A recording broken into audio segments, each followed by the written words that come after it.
internationale, au regard de l'enlisement de la crise anglophone et l'escalade de violences meurtrières, le Commonwealth, la francophonie et l'Union africaine n'excluent pas une intervention dans ce conflit où près de 2000 morts ont été enregistrés dans 2 régions sinistrées depuis près de 2 ans de guerre. Les principaux responsables de ces institutions ont discuté avec le chef de l'État du Cameroun sur l'urgence d'un plan concret de sortie de crise.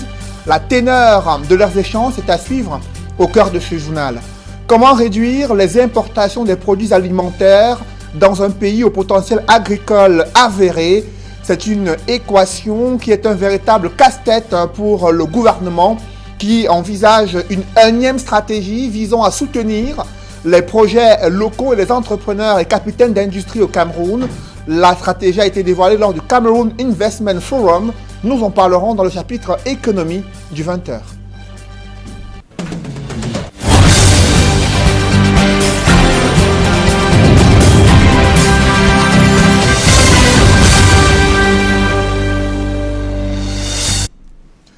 Merci de suivre cette édition complète de l'information sur Equinox Télévision. D'abord, ce deuil à Manjo, dans le département du Mungo, là où un grave accident de la circulation a tué au moins 4 personnes, parmi lesquelles des élèves du lycée de Manjo, alors qu'ils revenaient des cours. Ils se trouvaient sur une moto, ils ont été percutés de plein fouet par un gros engin. Le récit est fait avec Jacques Mollon et Gladys Sidi. La triste nouvelle s'est répandue comme une traînée de poudre à Manjo.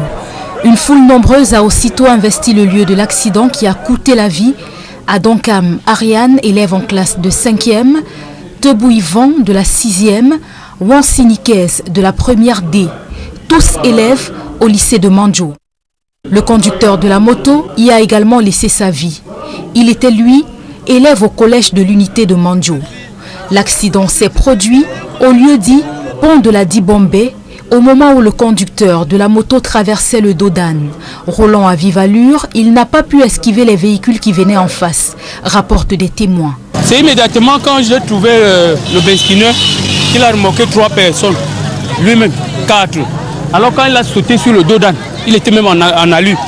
Il y a une maman qui a dit que ouais, regarde comment l'enfant, le benzineur va tuer les enfants.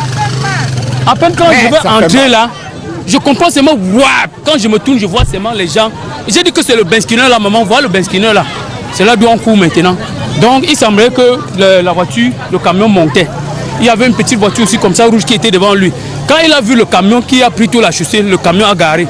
Le gars maintenant cherchait à redoubler, parce que s'il ne doublait pas, il bondissait derrière le camion, derrière la petite voiture.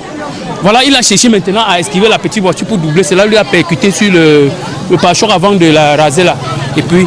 Le choc est immense, tant du côté de la famille, des camarades de classe, que de l'administration du lycée de Manjo. Les élèves qui venaient à peine de quitter l'établissement n'y retourneront plus jamais. Ça fait mal parce que voici que nous passons toute une journée avec les enfants. On se sépare et quelques heures après, on nous appelle que le pire s'est produit. Imaginez un peu. Mettez-vous un peu à notre place. Les enfants avec qui nous nous frottons à tout moment, c'est nous qui sommes. Ces enfants sont les enfants des parents, mais c'est nous qui sommes avec eux à l'écoute de cette information. Madame le proviseur en a pris le coup.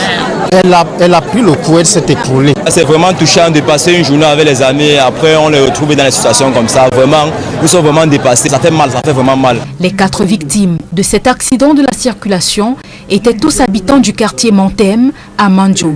Le conducteur de la moto, qui exerçait ce travail à ses heures creuses, avait décidé de s'arrêter au lycée de Manjo et c'est de là qu'il a pris sur sa moto les 3 élèves qui n'ont malheureusement pas pu arriver jusqu'à la maison. Cela fait déjà 3 ans que le Cameroun s'enfonce dans une spirale de violences meurtrières dans les régions en guerre du nord-ouest et sud-ouest, après un bilan non officiel de plus de 2000 morts, 500 000 déplacés, 40 000 réfugiés au Nigeria et 800 000 enfants déscolarisés. La communauté internationale vient de manifester son inquiétude. Elle a dépêché une mission de haut niveau, mission tripartite du Commonwealth, la francophonie et l'Union africaine. Les principaux responsables de ces institutions sont venus à Yaoundé pour mettre de la pression sur le pouvoir en vue de poursuivre le dialogue et de mettre au support des solutions concrètes d'apaisement dans les régions anglophones. Au thème de la rencontre avec le chef de l'État, ils n'ont pas exclu une intervention en vue de jouer les médiateurs dans cette crise. Emmanuel Job et Guy Zogo. 3 grosses huiles avaient rendez-vous avec le président de la République au Palais de l'Unité. Moussa Faki Mahamat, président de la Commission de l'Union africaine, Louise Mouchikiwabo et Patricia Scotland, respectivement secrétaire générale de l'Organisation internationale de la francophonie et du Commonwealth, en mission de bons offices, ont échangé avec Paul Biya. Au sortir de cette rencontre, l'Union africaine clame son opposition à la violence, alors que l'Organisation internationale de la francophonie dit ne pas se faire d'illusions et se limite à accompagner les acteurs. Nous avons été reçus longuement par le président de la République, qui nous a exprimé une fois de plus sa disponibilité pour le dialogue, pour l'apaisement. Nous allons rencontrer les acteurs politiques et sociaux pour pouvoir échanger avec eux. Nous pensons que le peuple du Cameroun ne mérite pas la violence. Et s'il y a des différences, elles doivent être réglées pacifiquement. Nous n'avons pas d'illusion non plus que nos organisations multilatérales n'ont pas de solution miracle. Mais nous avons exprimé au chef de l'État notre disponibilité à continuer à accompagner le pays. Nous sommes ici pour écouter, pour pouvoir comprendre où nos organisations s'inscrivent. Mais le constat de la crise est fait avec des attentes de l'Organisation internationale de la francophonie sur le travail à faire. Du point de vue sécuritaire, il y a des améliorations, mais il y a encore du travail à faire. C'est ce travail à faire qui nous intéresse aujourd'hui, surtout après ce grand dialogue national. C'est la mise en application des décisions prises à ce moment-là. Mais bien sûr, le pays est en crise depuis 3 ans, un peu plus, et y compris beaucoup d'actions de violence. Nous suivons de près. Quant au Commonwealth, il y a sa détermination à contribuer au retour de la paix. We are determined to do all we can as 3 organizations to support the peaceful process, and we are encouraging everyone, every single actor, to put peace and good governance first. And for that, we know we will need everyone's commitment and everybody's hard work. Cela d'autant qu'au sens de cette organisation, c'est seulement le début du processus de paix.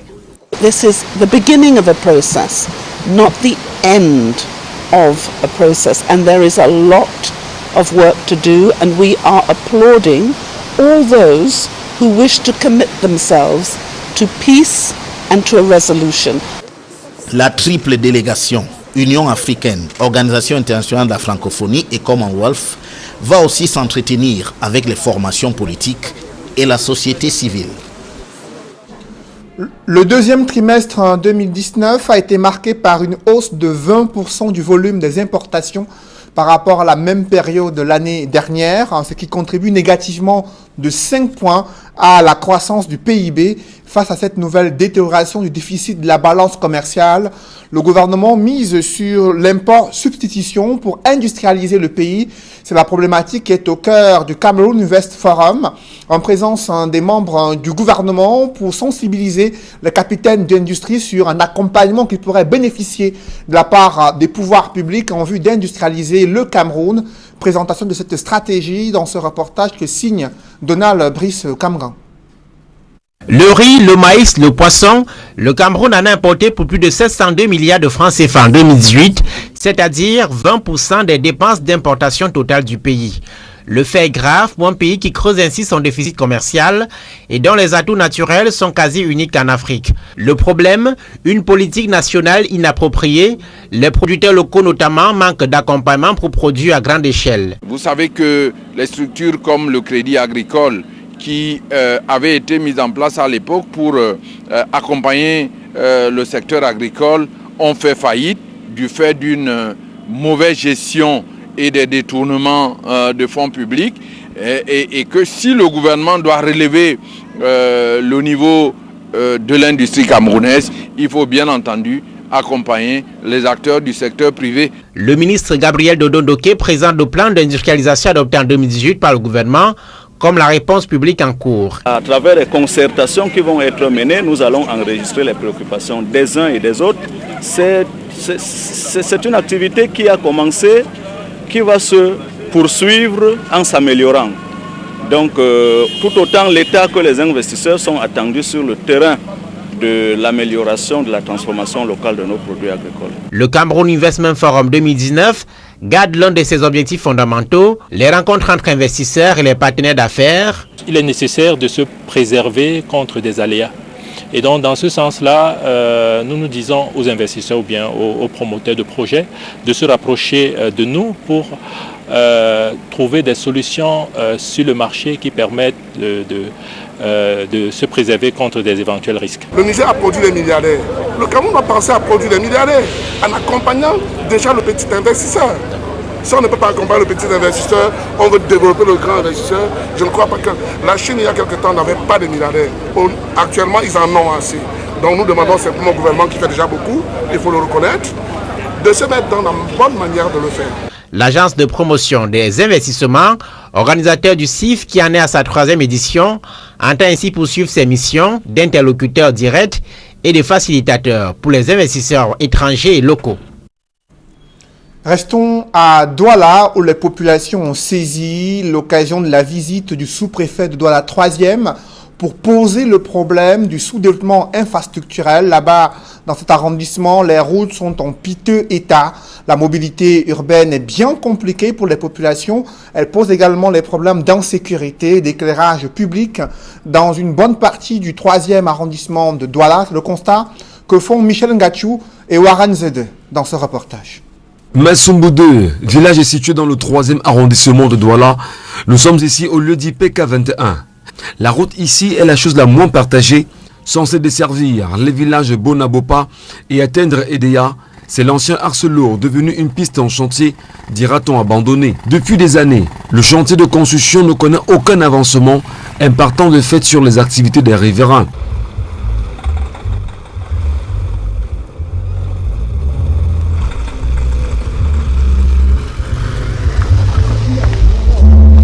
Justement, quand on est d'abord venu commencer les travaux en saison de pluie, c'était très grave ici. Là, pour arriver à 14, nous sommes à 21, pour arriver à 14, on paye 500 francs la moto. Si tu as le sac, c'est 1000 francs. Il y a des gens qui viennent prendre nos terres et avec les titres fonciers qui survolent, nous, on n'a pas de moyens pour les combattre. Bon, c'est comme ça qu'ils arrachent nos terrains. La lumière ici fait parfois 2 semaines, nous vivons sans lumière. Un peu plus loin, c'est PK17. Ici, le chapelet de manquement s'égrène aussi avec des attentes particulières. On veut le rapprochement de l'État à PK17. On veut la sécurité. On veut que le quartier soit plus connu par rapport à Bondal, parce que nous sommes débordés. Plus loin, c'est l'Orbeuse 2, toujours logé dans le 3e arrondissement. Ici, les bonnes fontaines ne sont plus en activité, tout comme ici à Ndorhem, où les châteaux d'eau de Camwater servent de décoration. Des difficultés qui font croire aux populations que le tout nouveau sous-préfet de l'arrondissement de Douala 3e mettra sa tunique en évidence pour les populations. Je pense que les populations seront contents et fiers d'avoir dans leur village un centre spécial d'état civil. Une tournée qui a connu la rencontre de nombre important des auxiliaires de l'administration et les échanges ne sont pas tombés dans les oreilles de sourds. Ses premiers mots, il dit qu'il est là pour accentuer le vivre ensemble, promouvoir le développement. Donc on espère qu'avec sa venue, les projets qui sont en cours seront plus accentués. Prise de contact du sous-préfet qui s'achèvera le 17 décembre prochain. Dans la région du sud-ouest, les populations vivent une réalité similaire. Les routes sont en mauvais état, elles ne cessent de se dégrader. Pourtant, il y a de nombreux sites touristiques qui pourraient attirer davantage des étrangers et permettre par exemple, à une ville comme Limbé de se développer, notamment dans ces localités situées dans l'arrière-pays, là où la réalité est assez difficile pour ces populations confrontées aux difficultés de mobilité urbaine. Malgré l'annonce et les promesses de réhabilitation des routes, rien n'a été fait jusqu'ici. Reportage Jean-Paul Chouniat. Bimbia, une ville historique chargée de symboles pour le Cameroun. Le roi Bilao de Bimbia et King Bell de Douala avaient signé ici des traités de protectorat allemand durant le partage de l'Afrique. Première réputation mondiale, son port d'esclaves sur les hauteurs du village d'Ikolo, dans la cité balnéaire de Limbé. À Dikolo Village, voici les ruines du comptoir d'esclaves, où hommes, femmes et enfants étaient parqués avant le départ pour les Amériques. Bimbia est une ville chargée d'histoire, mais elle a été négligée. Dirait-on, elle est sans histoire. Durant leur séjour ici, en attendant l'arrivée du grand bateau négrier, ces esclaves étaient enchaînés à cette mangeoire, servant aussi d'abreuvoir.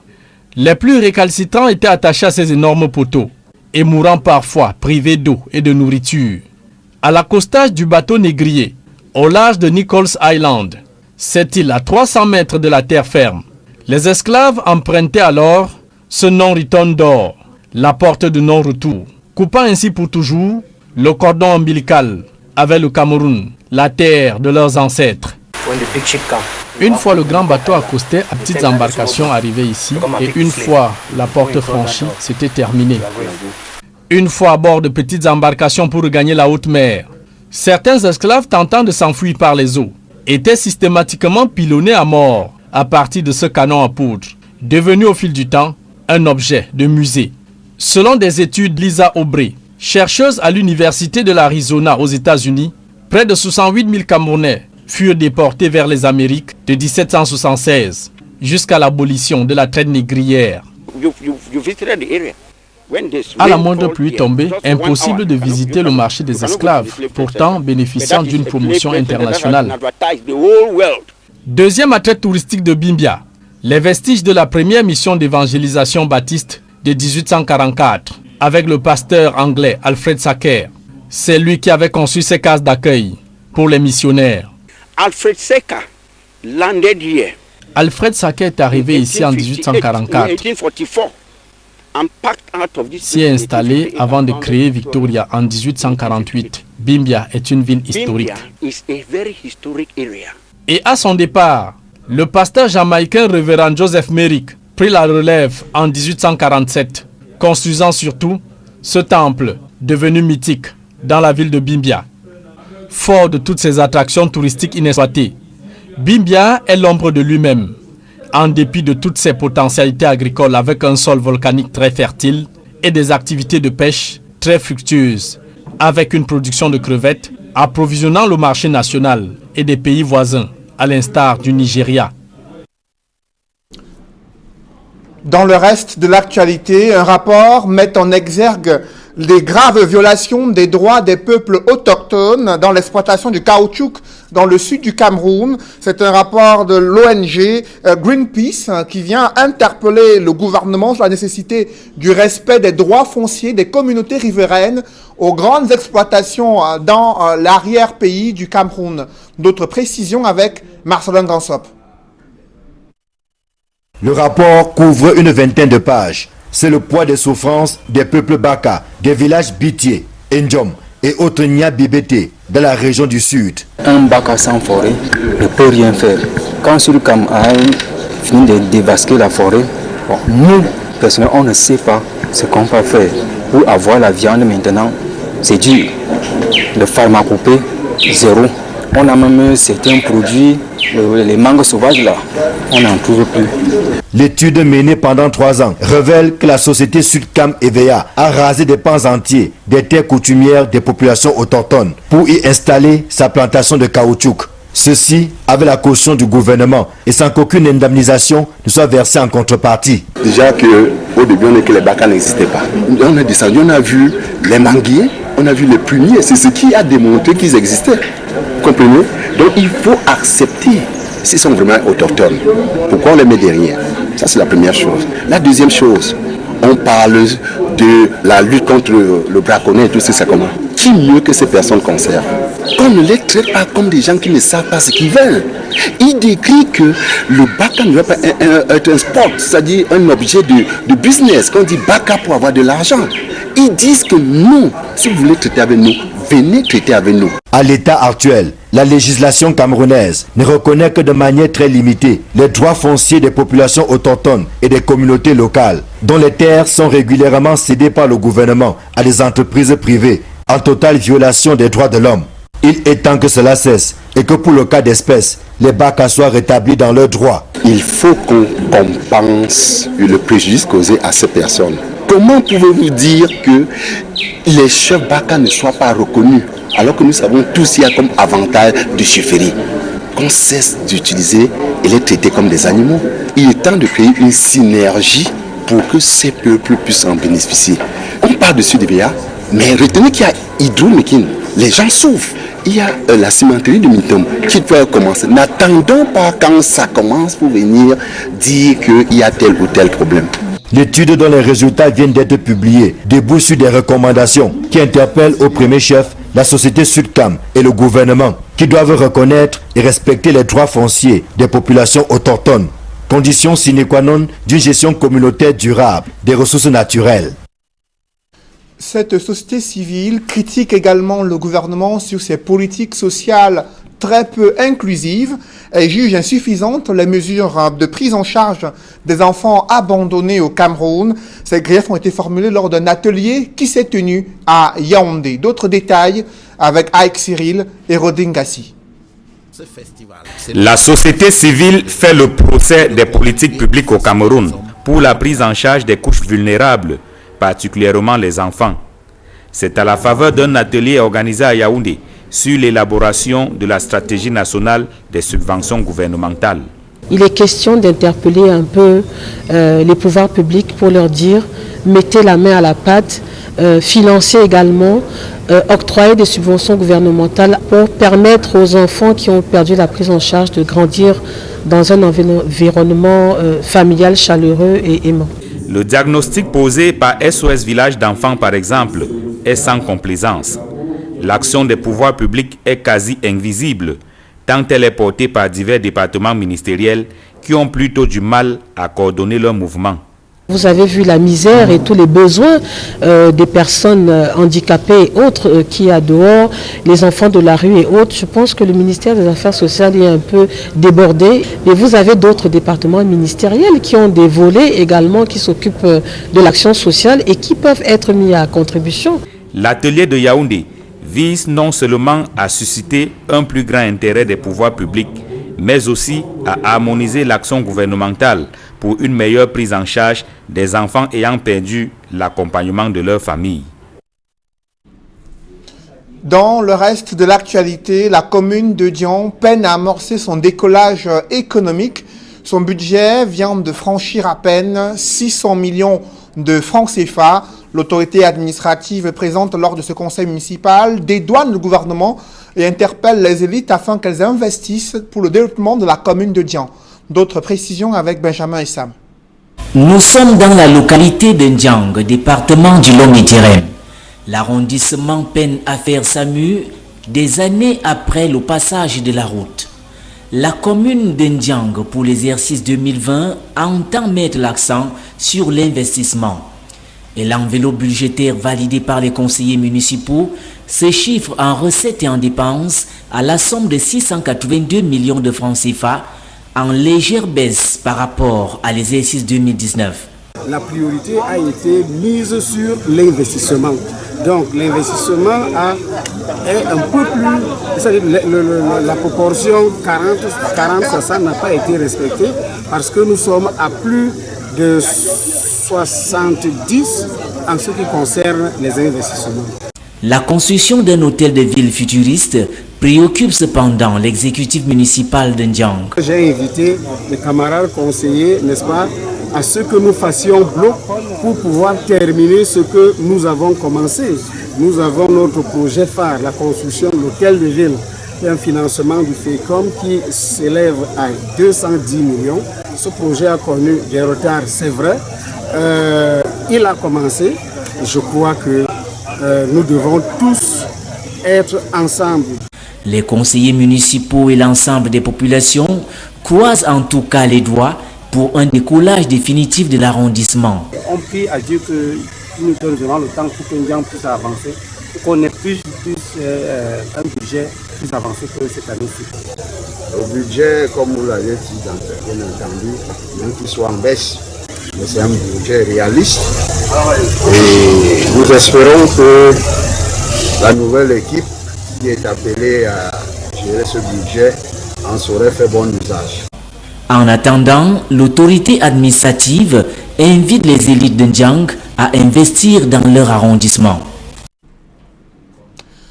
Parlons à présent de ces personnes vivant avec un handicap visuel qui demandent au gouvernement de veiller sur le respect de la loi consacrée à la protection, la promotion des personnes handicapées dans les domaines de l'éducation, la santé, également le sport et l'emploi. Ces handicapés qui dénoncent notamment la marginalisation pour l'accès à l'emploi au Cameroun. Et pour faire face à cette interpellation, les handicapés visuels se sont réunis à Douala sur la question de l'employabilité du mal et non-voyant au Cameroun. Évocation avec Equa Claude et Sylvestre Hippolyte Zangao. Nous y reviendrons. Parlons de ce public reportage, la compagnie d'assurance Activa qui vient de créer un programme, un produit assurance taillé sur mesure pour les femmes entrepreneurs et les Bayam Selam. Ce produit assurance Activa est baptisé Mon Asso qui vise à les couvrir entièrement sur le site de leurs activités quotidiennes. Reportage. Activa lance Active Lady, du nom de ce programme d'assurance dont l'objectif est d'assurer les femmes pour mieux protéger la société. À l'origine de celui-ci, un constat frappant qui présente les femmes entrepreneurs et Bayam Selam comme de véritables laissés pour compte du monde de l'assurance, du fait de la quantité de leurs ressources. C'est une population qui présente les mêmes risques d'assurance que les autres. Il n'est pas question pour nous de dire que parce que leurs revenus ne sont pas élevés, que nous n'allons pas leur proposer des solutions d'assurance. Notre approche de l'assurance a toujours été une approche inclusive. Inclusive, quel que soit le niveau socio-économique de la personne concernée, quel que soit son lieu de résidence, que ce soit un paysan, un citadin ou pas. Alors pour elle et toutes les autres, le groupe Activa a choisi de faire les choses différemment en leur proposant dorénavant une police d'assurance taillée sur mesure et à la hauteur de leurs exigences. Nous avons travaillé avec elles pendant des mois, justement pour mieux les connaître, mieux les comprendre, surtout mieux cerner ce qui dans leur activité présente le plus de risque d'aléa. Et même les caisses qu'on a prévues pour elles, c'est elles qui en ont fait le dessin parce qu'elles savaient beaucoup mieux que nous exactement ce qu'elles souhaitent avoir comme comptoir de vente et tout cela. Avec une dénomination en laquelle toutes les femmes se reconnaissent, Mon Asso, un pack qui cumule une double protection pour l'assuré, mais aussi sa marchandise. Car avec lui, l'assuré a droit à une caisse et un parasol qui facilite ainsi le transport de sa marchandise et la protège du vol et des intempéries. Elle est en plus couverte contre tout risque d'accident dans son activité et en cas de décès, Activa reverse à ses enfants ou ayant droit un capital pour assurer leur avenir. Avant de tomber, comme vous venez de voir, si j'étais assurée et les enfants ne devaient pas trop souffrir.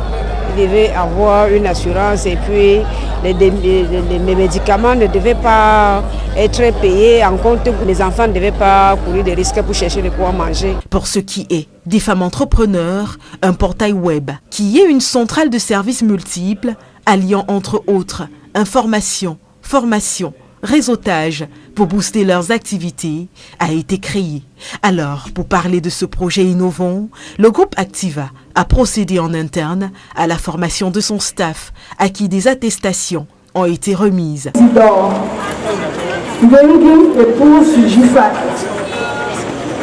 C'est ensuite au marché New Daedo à Douala que ce programme a été lancé en présence du top management de la boîte, des autorités administratives et des commerçantes elles-mêmes.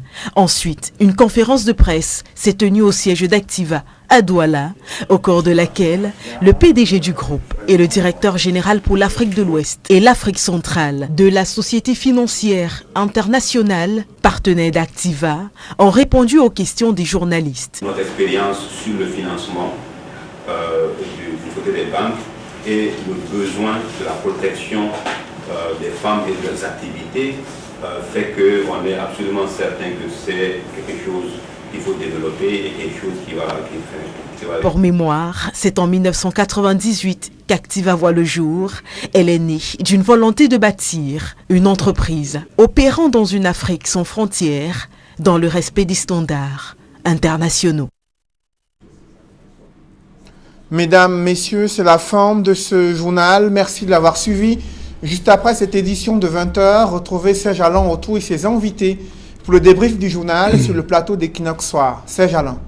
Voilà, visite conjointe du président de la Commission de l'Union africaine, d'un secrétaire général de l'OIF, Organisation internationale de la francophonie, et la secrétaire générale du Commonwealth.